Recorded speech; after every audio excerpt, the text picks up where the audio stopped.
Hello, friends and neighbors. Precious D here. We have a little something different this week. We had some scheduling issues, and rather than not put out an episode, I've decided to release this special episode that we were going to have as a Patreon exclusive, but we still haven't set up our Patreon. So we had it just sitting around, and I'm going to go ahead and release it to you. And we'll be back on our regular schedule next week. So please enjoy this special episode featuring The Day the Earth Stood Still. 1, 2, 3, 4.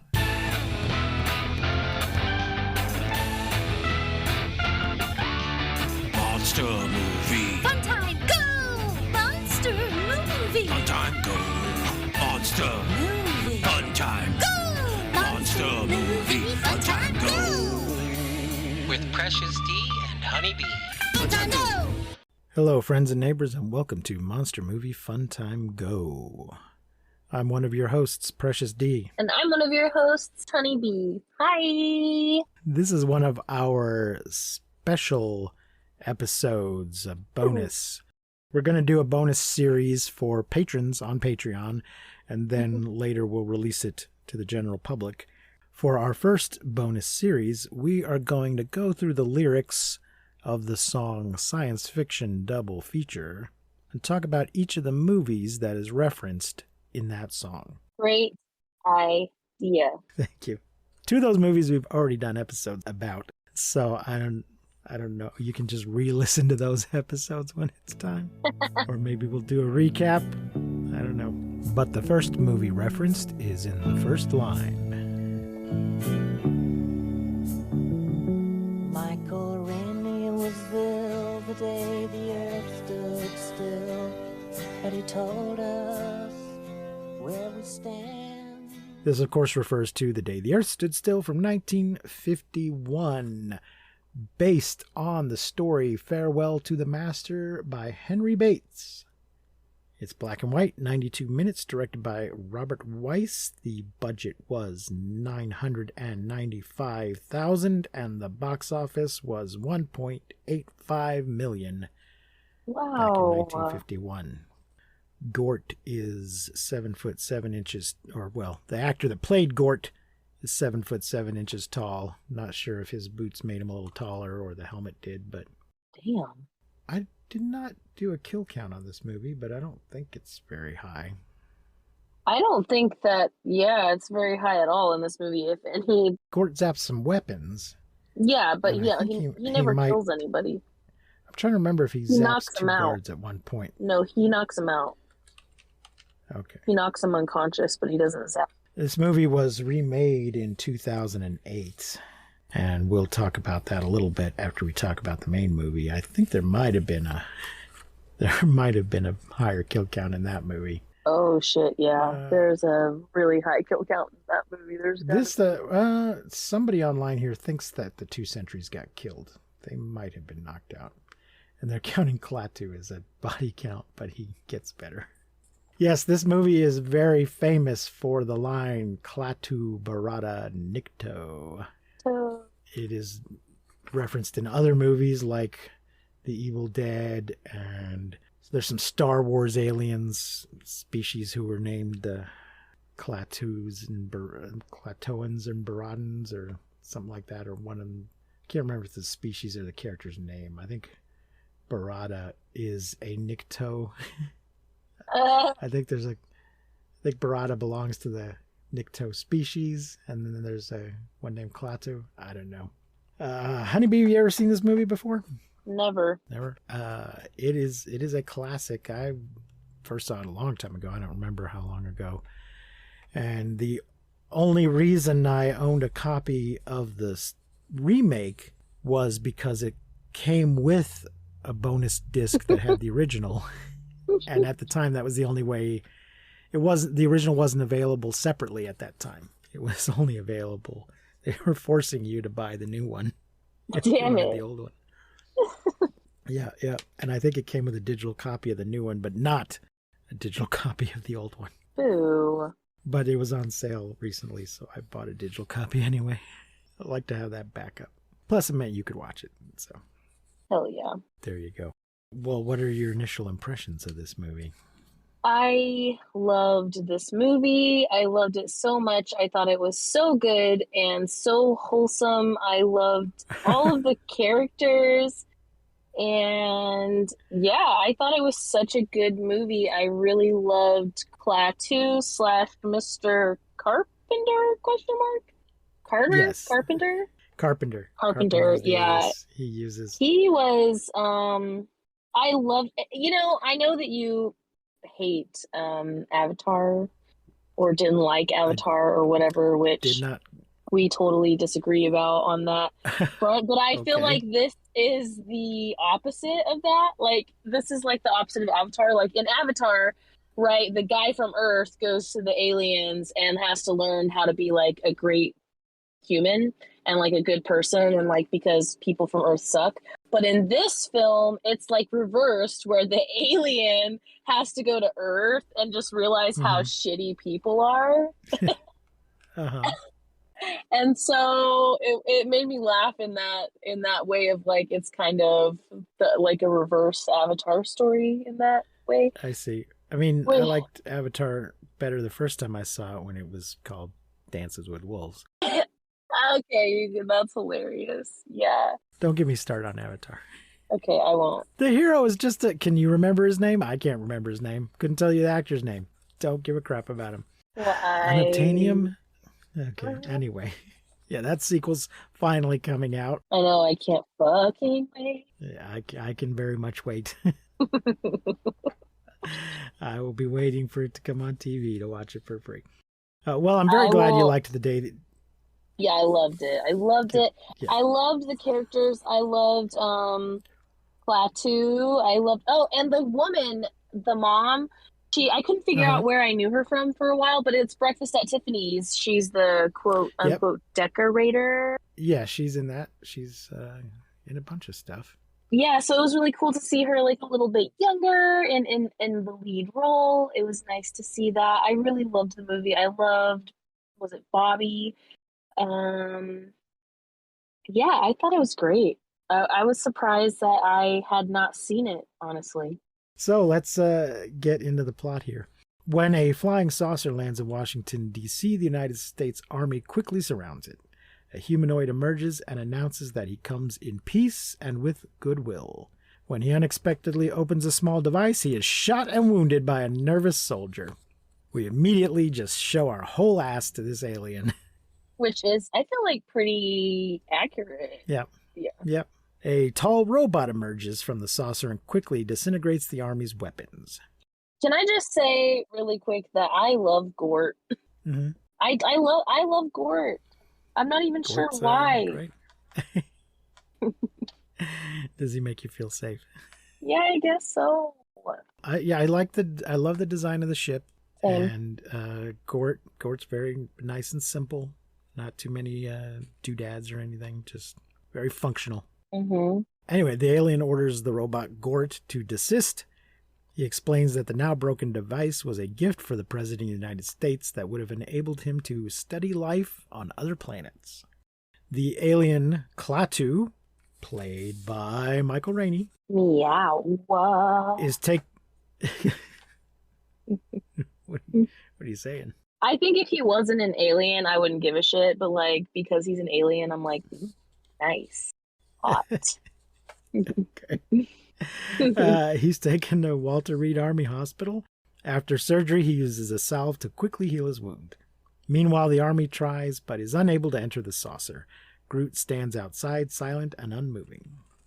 Klaatu tells the President's secretary, Mr. Harley, that he has a message that must be delivered to all the world's leaders simultaneously. Harley tells him that in the current world situation, this is impossible.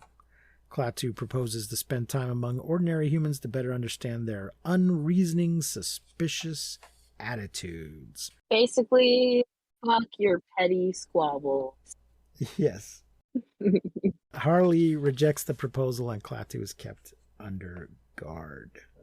So Klaatu escapes, steals some clothes, Yeah. Hmm. And moves into a boarding house as Mr. Carpenter, using the name Major John Carpenter on the dry cleaning tag on the suit he acquired. I think they were just there at the hospital. Yeah, I guess so. Among the residents are young widow Helen Benson and her son Bobby. Klaatu becomes a mentor to Bobby. Helen's suitor, Tom Stevens, becomes jealous of this Mr. Carpenter. Yeah, Tom's a real- boo. He's like the shitty, like he's like the only part of the movie that sucks, but like that's necessary.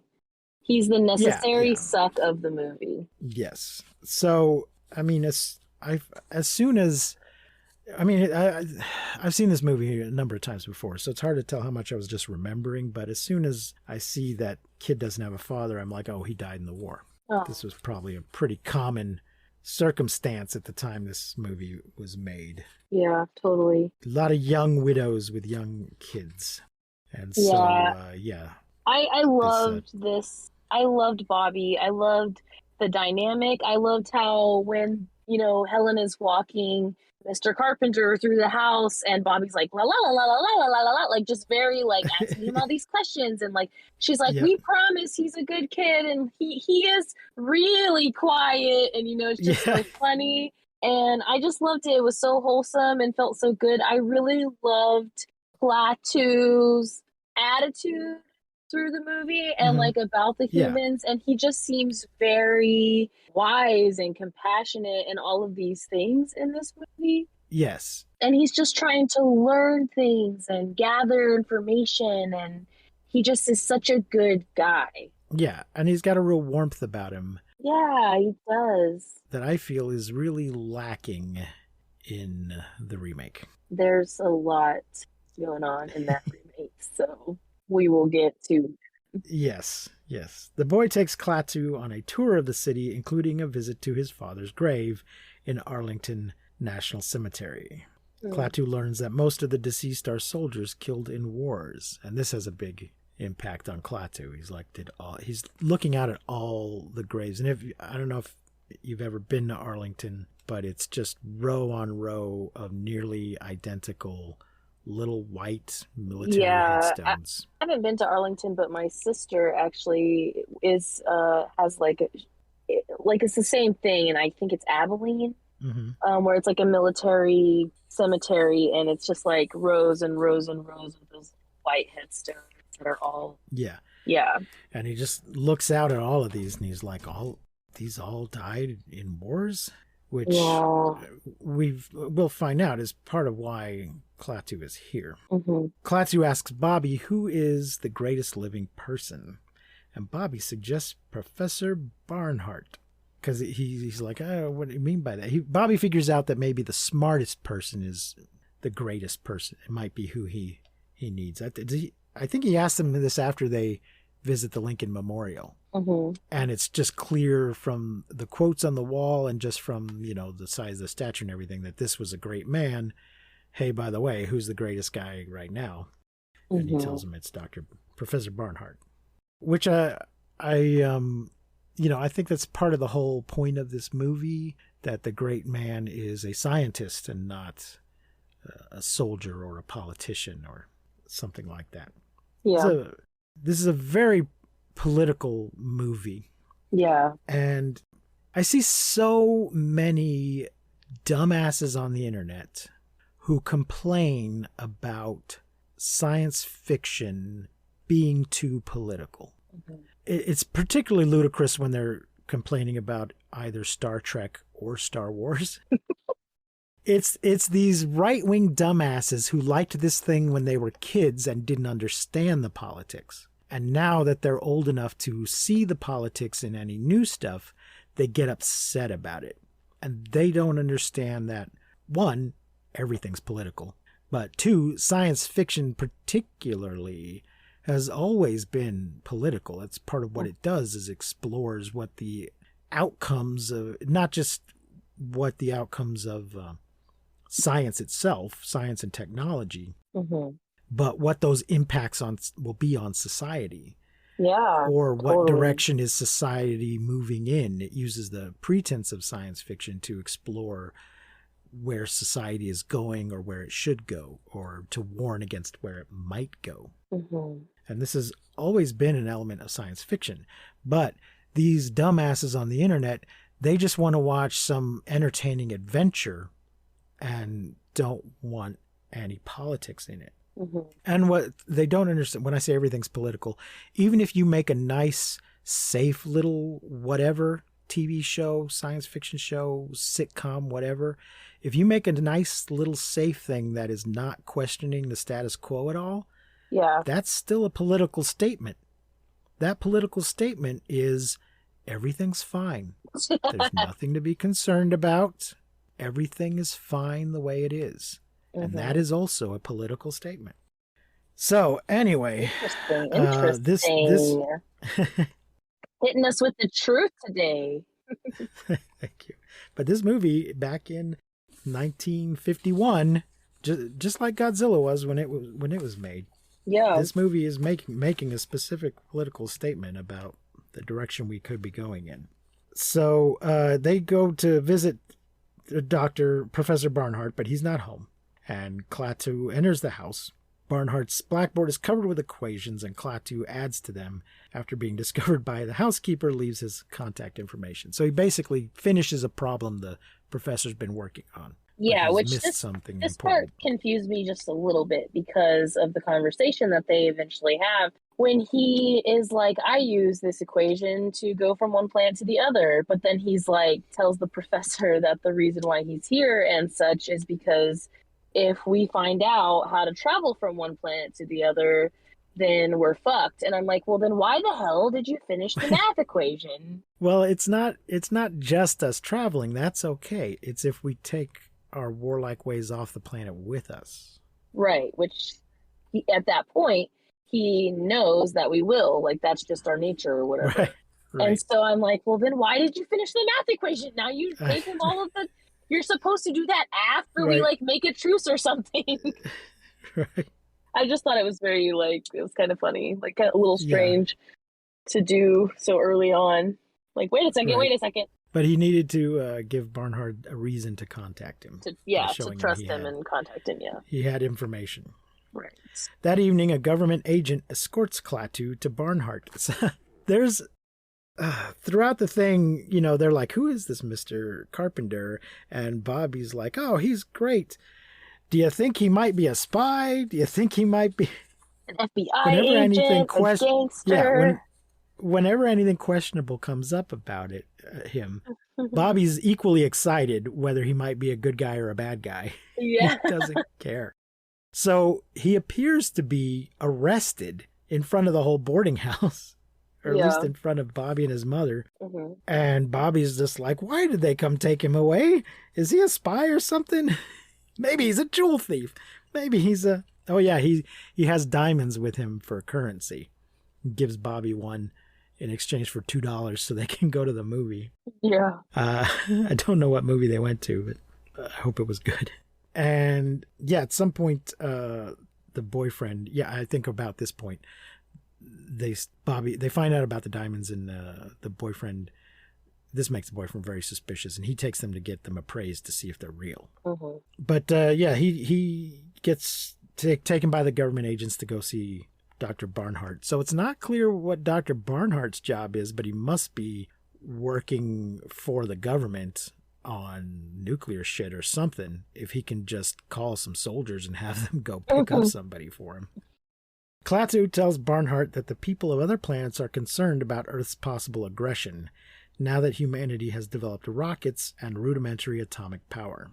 He states that if his message is ignored, Earth could be eliminated. Barnhart agrees to gather scientists from around the world at the saucer. He also suggests that Klaatu demonstrate his power. Klaatu returns to his spaceship, unaware that Bobby is following him. Bobby watches as Gort knocks out 2 guards to help Klaatu re-enter the saucer. So I'm going to stop you here, because at this point, Bobby's mom's boyfriend is kind of like, you're spending too much time... Mr. Carpenter's spending too much time with you and what's-his-face, and this needs to stop, and blah, blah, blah. And they leave. They go on a date. But before they do, she tells him, hey, Bobby, maybe you shouldn't spend so much time with Mr. Carpenter. Like, maybe, let's back off a little bit. And then she goes on her date. And then Mr. Carpenter comes in the room, and he's like, hey, Bobby, you got a flashlight? And he's like, yeah, what do you need it for? And he's like, the light went off in my room. And he's like, oh, okay, no problem. He gives him the flashlight, and then he hears something or whatever, so he goes to look, and he sees Mr. Carpenter's shadow on the hallway wall. So he knows that his light is working from his room, and then he kind of turns it off and goes. So then he follows him, and at this point in the movie, I really loved their relationship, Bobby's and Mr. Carpenter's. Their relationship is so sweet, of like, you know, both of them just being so innocent and really pure, and like, you know, Mr. Carpenter doesn't really know he's like learning all of this stuff about Earth, and then Bobby's like just so innocent, like takes the diamonds and gives him the money and la la la la la, all of this stuff. So when this is important to me, right, I'm invested in this. This is all like important, and like I'm like really invested in this relationship and in this kind of evolution of it. And so now Bobby's like, oh, he's lying to me, and he like follows him, right? And he follows him, and he sees this stuff.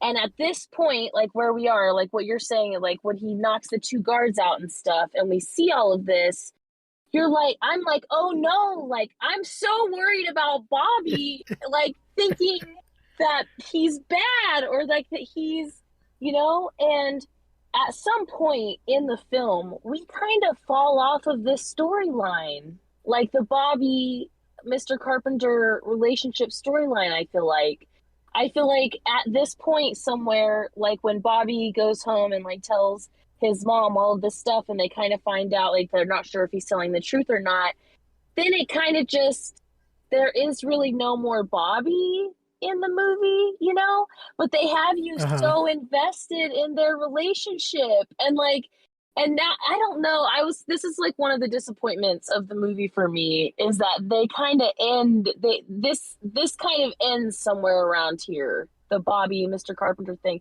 And I was so worried, like did Bobby, was it ever explained that like he wasn't lying to him and that he was a good guy and la la la, like they were so close, and he even says at one point, he's like, he's my best friend, and it's so sweet. And then it just kind of like the movie just kind of goes on, and you never really get any closure with that situation. Yeah.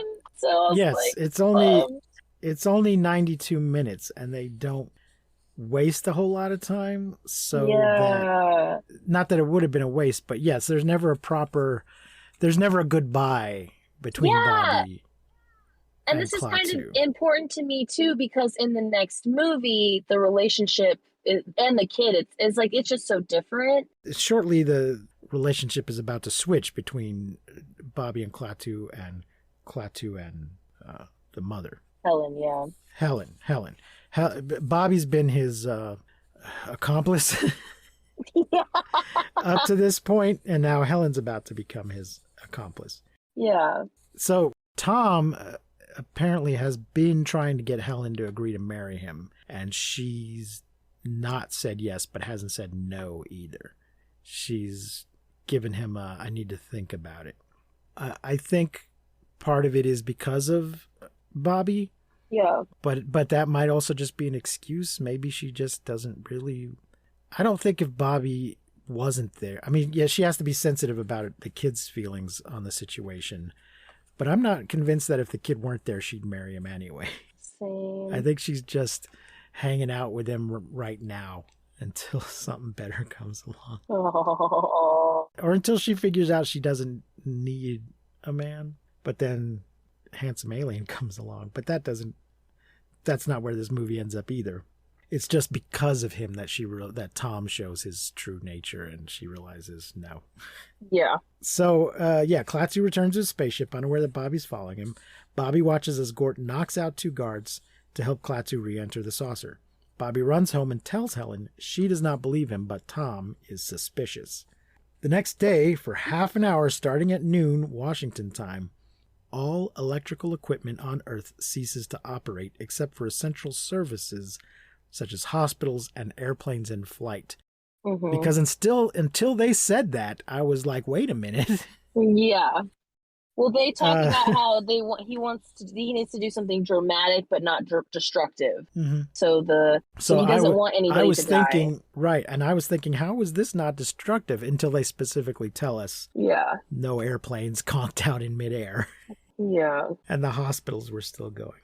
Klaatu learns that Bobby watched him the previous night. He visits Helen at work, reveals his purpose on Earth, and asks that she not betray him. Actually, the power goes out while this visit is happening, so they're stuck on the elevator for a half hour where he tells her what's going on. Mm-hmm. Helen asks Tom to keep Klaatu's identity secret, but already in the process of alerting the military, he refuses to listen. And his reason, though, he clearly is doing it for self-aggrandizement. Yeah. He's like, hey, I'm about to be a big shot. You'll be I'm lucky gonna to be be rich. with me. I'm gonna be a big man. Look at my name in the paper. Exactly. And which is when she realizes, oh, I don't need to be with you. Yeah. You are an asshole. Helen and Klaatu rush to Barnhart's house. They hope that Barnhart can hide Klaatu until the meeting later that evening. Klaatu tells Helen that if anything should happen to him, she must go to Gort and say, Klaatu Barada Nikto. Yay! We have never been told what exactly It means this phrase means, but it's basically Klaatu says, stand down, something like that. something happened to Klaatu, and you gotta be an ally. Don't kill everyone. Be cool. Be cool. Chill, bruh. Chill.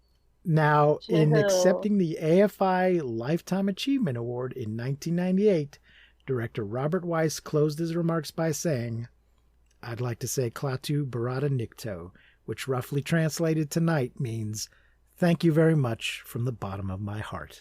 No? So, that's not what it means in the movie, of course. But so, the army tracks them down in their taxi.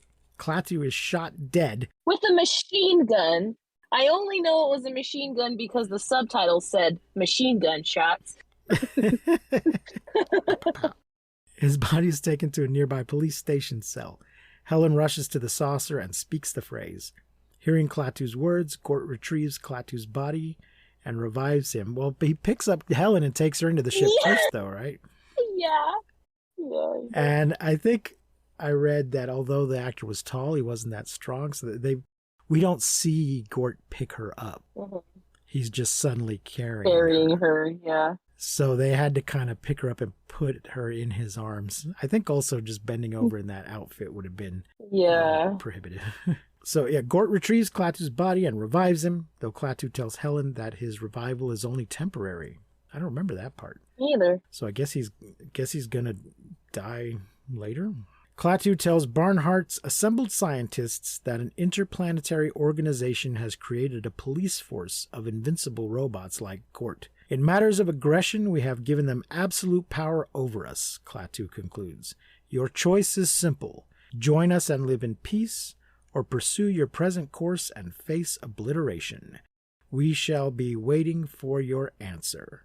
Klaatu and Gort depart in the saucer. There's this one This part is- here too where Klaatu is talking to Gort and he's like Gort, but Ringa, Gort, but Ringa. And obviously you never know what that means either, but it's just Right. funny because it's but Ringa. They remind me a little bit of Peacemaker in that I love peace so much I'm willing to kill for it. Ugh. They're just like, yes, we will have peace in the galaxy Or we'll kill all of you. if even if we have to destroy your entire planet to achieve it. Thanks a lot, Obama. So, yeah, a classic, even though they do come off a little bit like space fascists in that So, these are the rules. Break them and die. But it's really about us, not about them. It's about, Yeah, hey, and- we cannot run our planet right and we're trying to leave it and we can't take our nonsense out into space with us. yeah. My last note is, what the hell? Where is Bobby and how does he feel? Yeah, I think, I was going to say, if this movie were made now, if this movie were made in 2008, Klaatu and Bobby would have a little bit of closure. And I think they do in the sequel. Yeah. In spite of all that, I give this movie 5 stars. Yeah, man, it is a great movie. I was super surprised. I loved it. Yeah, definitely 5 stars. I am so glad.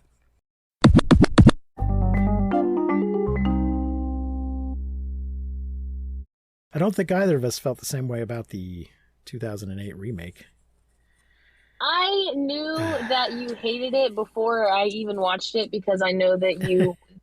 I can't remember why, but I think one time I heard you say like "fuck Keanu Reeves." So when I heard that we were watching a Keanu Reeves movie, I was like, "Uh-oh." Uh-oh. And then I watched it, and a lot of the movie, I was like, what? Like, why is what? But at the end, I feel like the way that everything was tied, like, I feel like the ending made everything in the movie that was like, what the fuck, kind of okay. Like, it made it an okay movie. I don't think I hated it as much as you probably did. Well, okay. By all accounts, Keanu Reeves is a lovely person. And I have enjoyed a few movies he's been in. Okay. But there are others that I have not enjoyed. I think he has limitations Okay. as a performer. And his talents are suited to some roles and not to others. I like Bill and Ted. I like John Wick. I do not care for The Matrix. I did not care for his performance in Much Ado About Nothing. Didn't see it. He has a line to the effect of, "I'm a man of few words." And we're all like, well, thank God for that. Yeah. Watching this movie again, I didn't hate it quite as much as I did the first time I saw it. Well, that's good. Because originally you're just like, what? They're remaking The Day the Earth Stood Still and they're doing it with Keanu fucking Reeves? Yeah. Oh, What I the can't hell? imagine. Yeah. Like that coming out and being like, oh my gosh, The Day the Earth Stood Still, they're remaking it. And then watching this is like, that's shocking. It was nominated for the Razzie for Worst Prequel, Remake, Ripoff, or Sequel. Oh. But it lost out to Indiana Jones and the Kingdom of the Crystal Skull, and I cannot argue with that. God damn. Indiana Jones and the Kingdom of the Crystal Skull is a much worse movie. God damn it. This is, it's in color. It's 103 minutes. Scott Derrickson is the director. The budget was $80 million, and the box office was $233.1 million. Wow. Gort is 28 feet tall until Gort. he's even bigger, I think. Yes, I think he gets bigger. I love Gort. I love Gort in this movie just as much, if not more. I didn't like the military acronym, like why they felt like they needed to explain what Gort's name was, which was genetically organized robotic technology, was like kind of annoying. Yes. But I loved Gort. I loved how much more he I guess he was a little more angry in this movie. Yeah. Like he had some more, like, his eyes moved and shit. Like, but then he turns into a nanoswarm. Which was, I loved that. I thought, I was like, oh, you did? Yeah, I was like, that is duh. They do indicate in the original movie that Gort could destroy the whole planet, that he's extremely powerful. We only see a little bit of that power. But this Gort could, yeah, he can destroy the whole planet because he can turn into a nanoswarm and just deconstruct everything. I really loved how they showed like the little bugs like just splitting apart and becoming more and more and more, and then just basically devouring everything in its path. I thought it was I loved that. I thought it was sick. Gort was amazing in both films, and I liked the modern things that they gave to Gort in this film. I didn't particularly enjoy the kid, like in the beginning. I was kind of like, why is this kid such a dick? Yeah, but I love Jaden, like love, and he's such an amazing actor, and I feel like even at the end when he's like having his like breakdown cry moment, it just made the character for me, because just the acting is just, for being that young, I don't know, he's great. Right. Well, let's step back and mention that Jaden Smith plays the Jaden kid. Smith. Jacob Benson. Not Bobby Benson. Jacob Benson. Mm-hmm. Robbie Benson was a big actor in the 70s. Doesn't he? Isn't he also the Beast? I don't know. In Beauty and the Beast. No idea. Anyway, but that's not in either of these movies. For some reason, they've changed his name from Bobby to Jacob. And Helen Benson is played by Jennifer Connelly.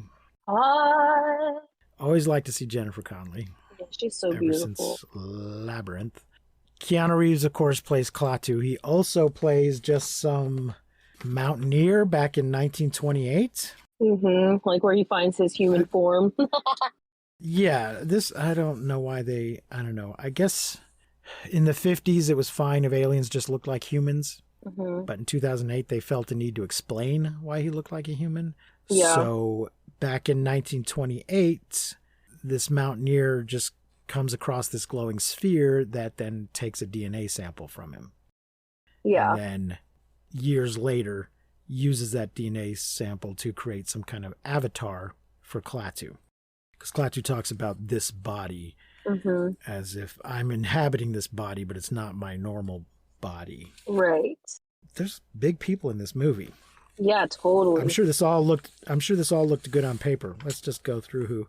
Keanu Reeves, Jennifer Connelly, Jaden Smith, John Cleese as Professor Carl Bernhardt, Mm-hmm. John Hamm as Michael Grenier. He doesn't really have a counterpart in the other movie because he's somebody that knows Helen, but he's not her boyfriend or anything like that. Yeah. He's more of a coworker, a friendly coworker. Mm-hmm. Or somebody that she used to work with who he wants her on board. Once the aliens are discovered, he wants her on board the team. Kathy Bates as Regina Jackson, the Secretary of Defense. Mm-hmm. She heads up the whole thing. The president's only ever on the phone. We don't see the president. In the other movie, we never saw the president. We saw the president's secretary. Yeah.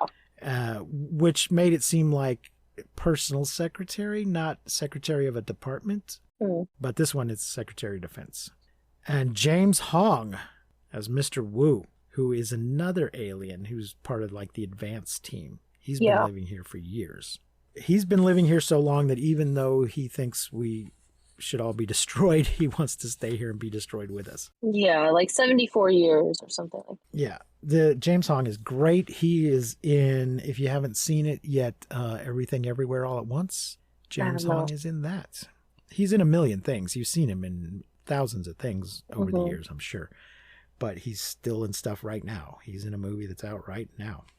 And he's just the best. But he's only in one scene in this movie. Yeah. Still, even back then, getting James Hong to just come in and be in one scene, that was still not, that wasn't nothing.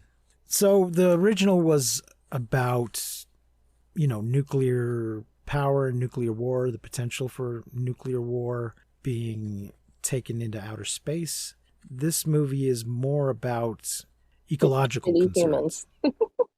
Yeah, that not that we're going to take anything off the planet, but that we are destroying our planet and the aliens are here to protect the rest of the planet from us. Mm-hmm. There's some confusion because he says, I'm here to save the Earth. And then later Jennifer Connelly's like, I thought you said you were here to save us. And you're like, no, I said I'm here to save the Earth because you guys are fucking it up. Yeah. And that makes sense to make it about a current concern. Yeah. That's what science fiction does. And I think the reason Gort becomes a nanoswarm is because nanotechnology was kind of a big thing at the time. There were a number of movies around that time that threw that idea around.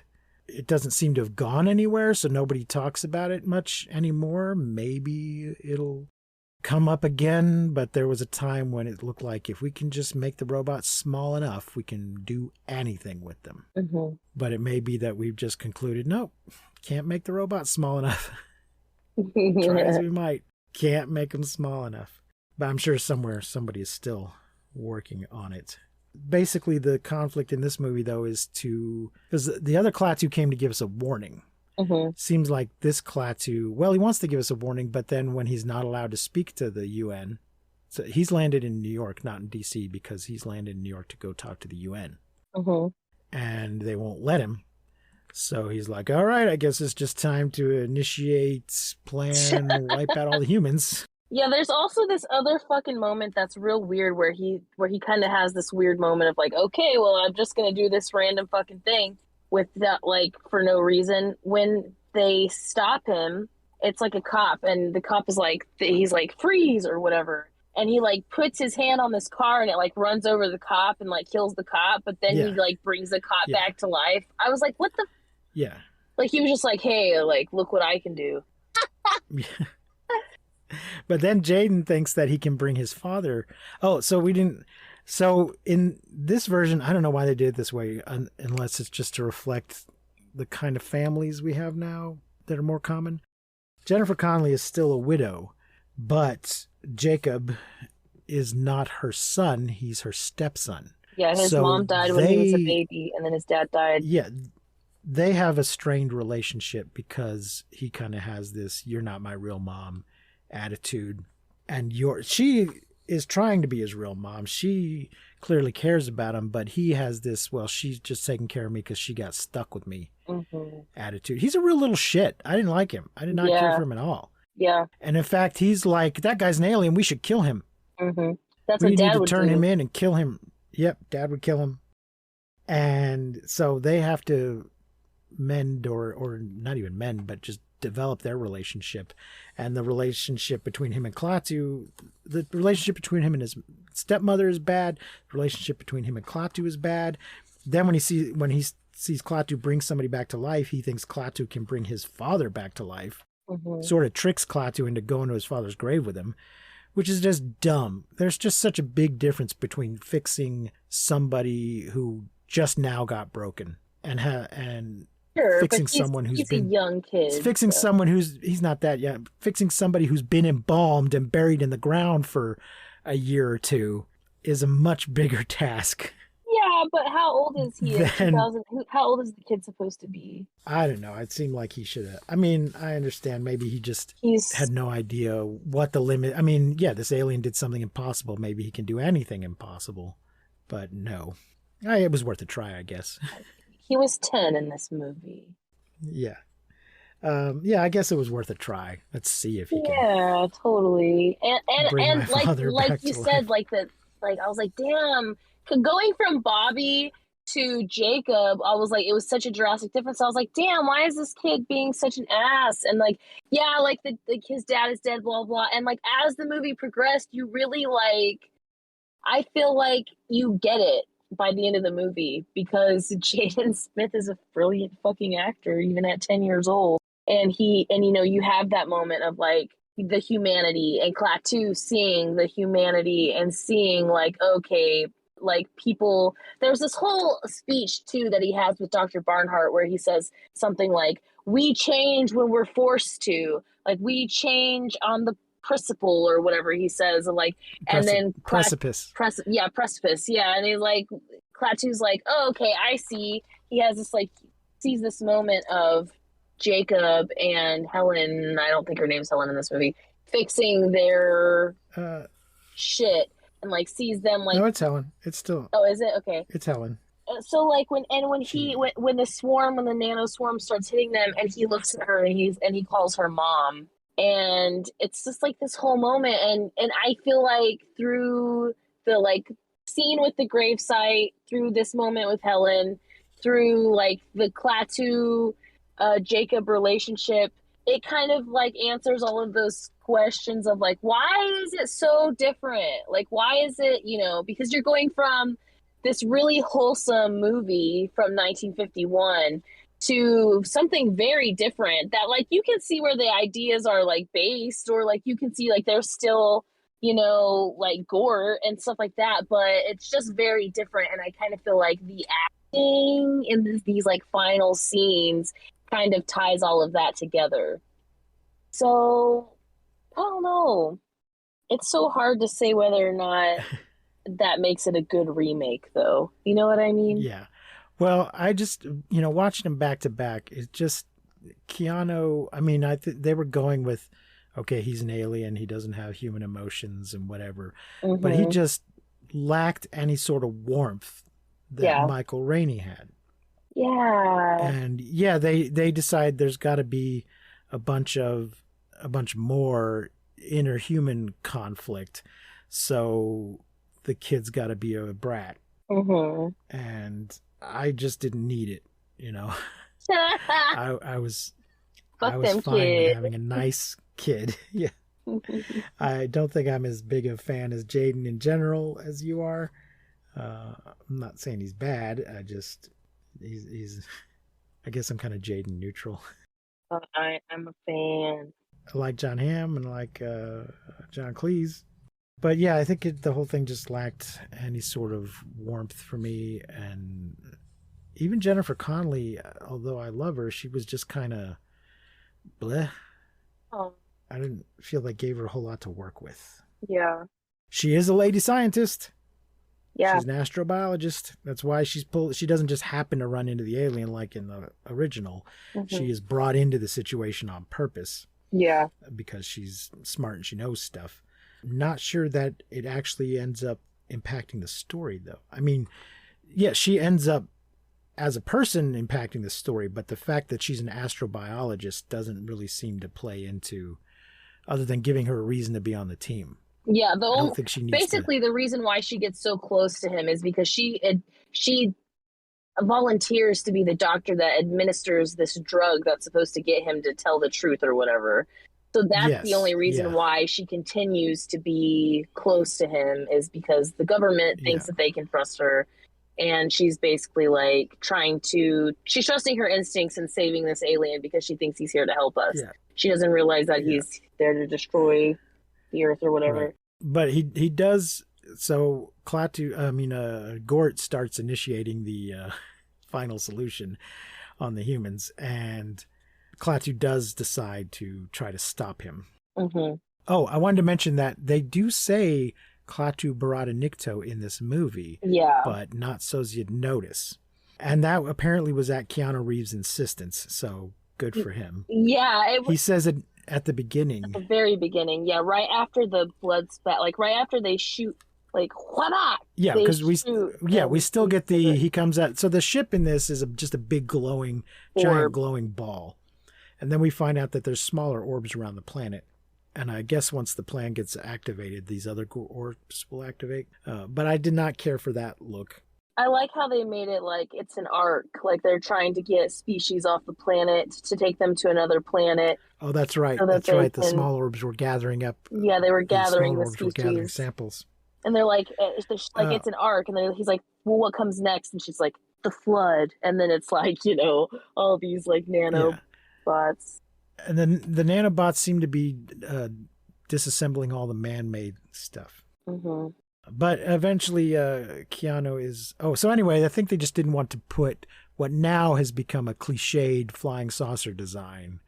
They wanted something that was more alien. So they just, well, I guess an alien might just use a big ball of energy. Yeah. But they still do the thing with he comes out and gets shot immediately. And Gort comes out and starts kicking everyone's ass. And he says... Klaatu Barada Nikto.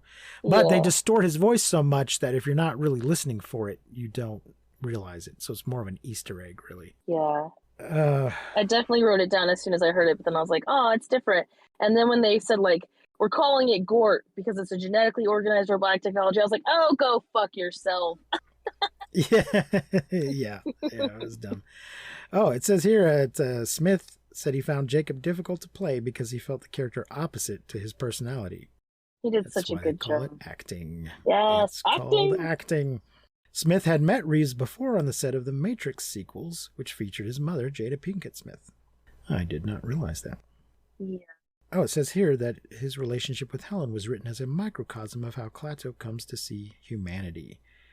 The alien sees their cold and distant relationship as normal human behavior, and their reconciliation forces him to change his mind. They were trying to do deep shit in this movie, but I just don't feel like it Yeah, totally. quite worked. I feel like I obviously liked it more than you did, in the sense of like I feel like it Yeah. worked a little bit better than you did. I didn't think like Jennifer's performance was like blah. I was like really into. I feel like going into it like okay, as the day the Earth stood still. I could see where it's like there are things where it's just like, oh man, like what the hell, like that's not right, or what the fuck, blah blah blah. but it was an all right movie actually. I did enjoy it. Shamefully, I enjoyed it. So in the end, Klaatu stops the swarm by getting to the sphere and touching it, and this deactivates the swarm. And then he gets absorbed into it. He has this really great moment where he talks about to Jacob. He's like, nothing actually dies, and energy just is transformed. And I really love that moment there. That was a good moment for me. Yeah, when he's that was talking the about his- closure I needed from the first movie. Yeah, well, over his father's grave, he explains to him that nothing really dies. I mean, it does, but yes, that matter becomes energy, energy becomes matter. It's all still here in the universe, at least until the eventual heat death of the universe, in which the matter will all still be here. It'll just be inert. Anyway, it appears though that humanity's going to have to pay a price. There's a price to the human way of life. It seems like he's just going to leave the power off. Yeah. Which is just going to lead to a, post-apocalyptic hellscape. You can't just, you can encourage humanity to wean itself off of its ecologically destructive ways. But if you just cut off the power, then you're going to create a Mad Max situation temporarily until somebody turns the power back on, because that knowledge is still there and people are going to redevelop it in little pockets and it'll come back eventually. They're just going to kill a lot of other humans while they're doing it. Well, so I don't think that's okay as long as the Earth survives.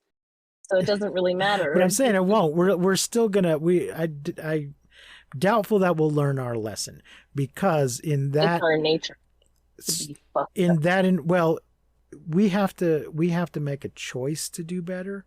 Mm-hmm. And if you create a post-apocalyptic hellscape, then the people who survive that are going to be the most ruthless, selfish people who are going to figure out how to turn the power back on, or they're going to enslave the people who are smart enough to turn the power back on. And they're just going to go back to doing the shitty things they did before, only more so because now there's nothing left but the ruthless assholes. I just figured people would start farming and shit with the sun.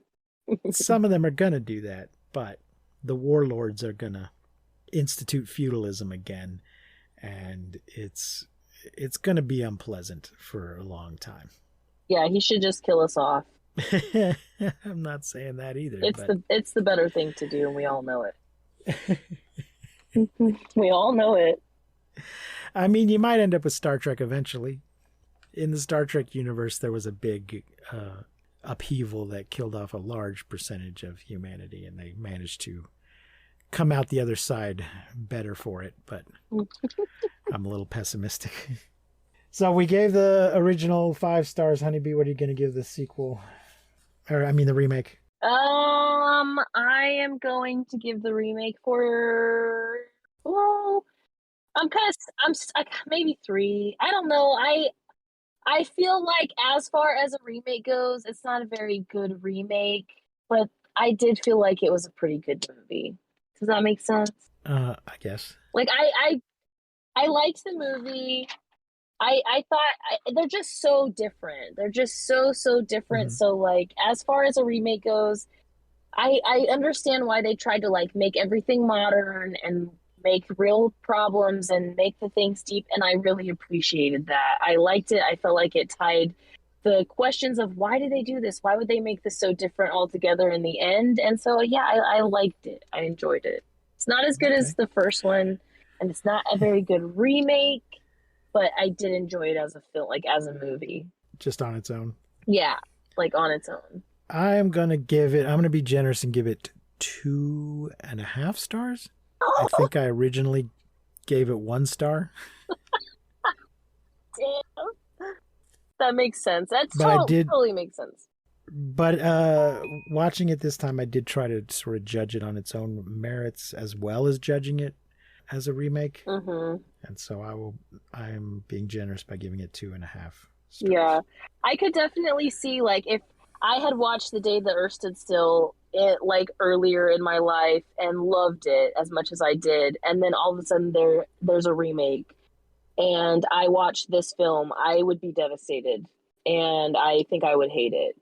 But because it didn't go that way for me as far as timing, and I just watched them back to back, a few days ago or whatever, then it was just like, it was different. I just enjoyed it. It wasn't so much as like, I had loved The Day the Earth Stood Still for so long and seen it so many times, and it was a classic for me. It was more like, this is just a movie for me. Oh, cool, I like that. And then this is just a movie for me, like, oh, cool. You know what I mean?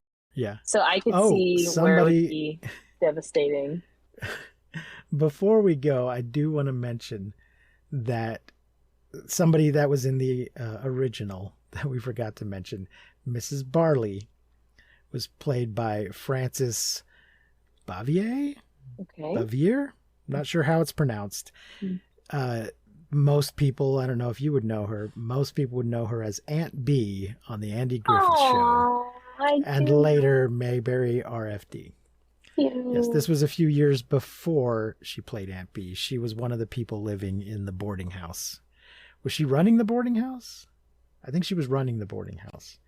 I believe Helen and Bobby were staying at the boarding house. Yeah. Uh-huh. And Mrs. Barley may have been the owner of the boarding house. So that's fun. It's always fun in these old movies when you see somebody, like we kept seeing Fred Ziffel in the 50s movies from Green Acres. Kept showing up in the giant insect movies. Yeah. So that will wrap it up for this first special bonus episode. Thanks for being here, bonus episode people. So for now, that will do it for us. I have been Precious D. And I have been Honey Bee. Until next time, remember to keep calm and seek shelter in basements. And please do not misuse science. We will not see you, but you will hear us next time on Monster Movie Fun Time Go.